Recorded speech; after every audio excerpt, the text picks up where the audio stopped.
La neuropsicología tiene sus orígenes miles de años antes de llegar a nuestra era.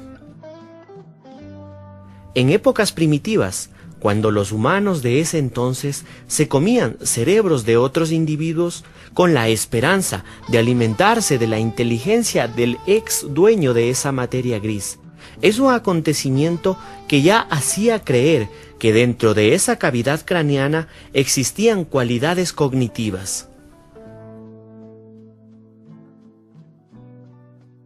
A los 400 años antes de nuestra era, Hipócrates fue quien afirmó que el cerebro era la sede de la inteligencia. Al tener como punto de partida la afirmación de este gran pensador, permitió que se desarrollara el estudio de la neurociencia, ya que las funciones cognitivas son estudiadas en su origen, en el órgano que las produce, el cerebro.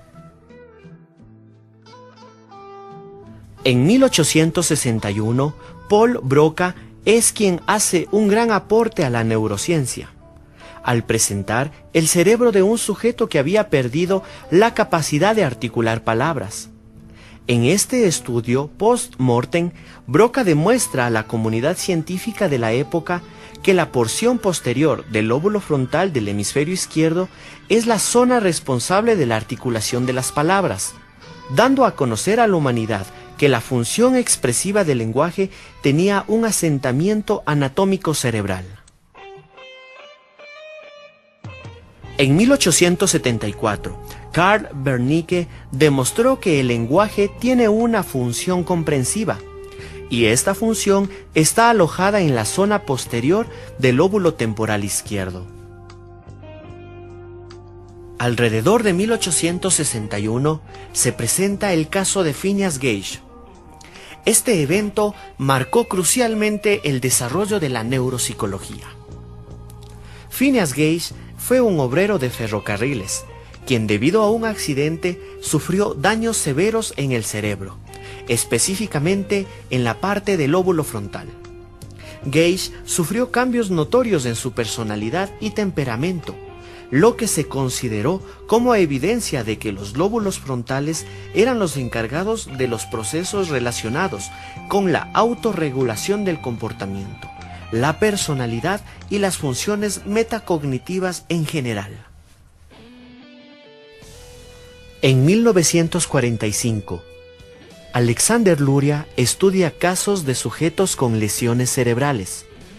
Producto de estas investigaciones y de la genialidad innata del maestro Luria, se propone grandes avances en neuropsicología.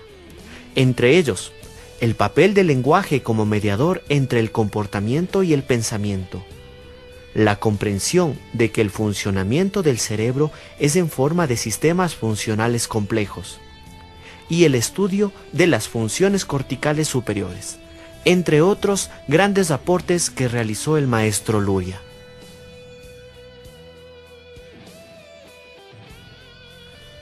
En el año de 1953 se presenta el caso del paciente H.M. H.M. era un joven de 27 años que fue sometido a una intervención quirúrgica. H.M. sufría de ataques epilépticos. La operación realizada a H.M. eliminó dichos ataques.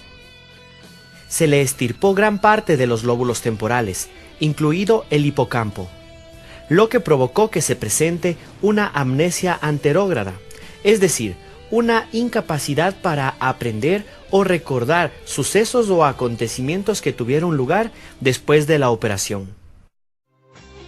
Pero lo curioso de H.M. era que su memoria de acontecimientos antes de la operación permanecía intacta. Por ejemplo, recuerdos de su infancia o del colegio, recuerdos de acontecimientos públicos, como la Gran Depresión de 1929 y la Segunda Guerra Mundial. O podía retener información por unos 20 segundos o a corto plazo. Por ejemplo, repetir un número de teléfono, pero lo olvidaba inmediatamente. La neuroimagen hace que el desarrollo de la neurociencia siga a pasos agigantados. El investigador, en la actualidad, cuenta con esta herramienta que permite realizar estudios de cada proceso cognitivo y su relación con su base anatómica. El boom de la neuroimagen ha llevado a tener grandes avances en la neuropsicología y por ende actualmente existen estudios y publicaciones que han contribuido al desarrollo de la ciencia del cerebro.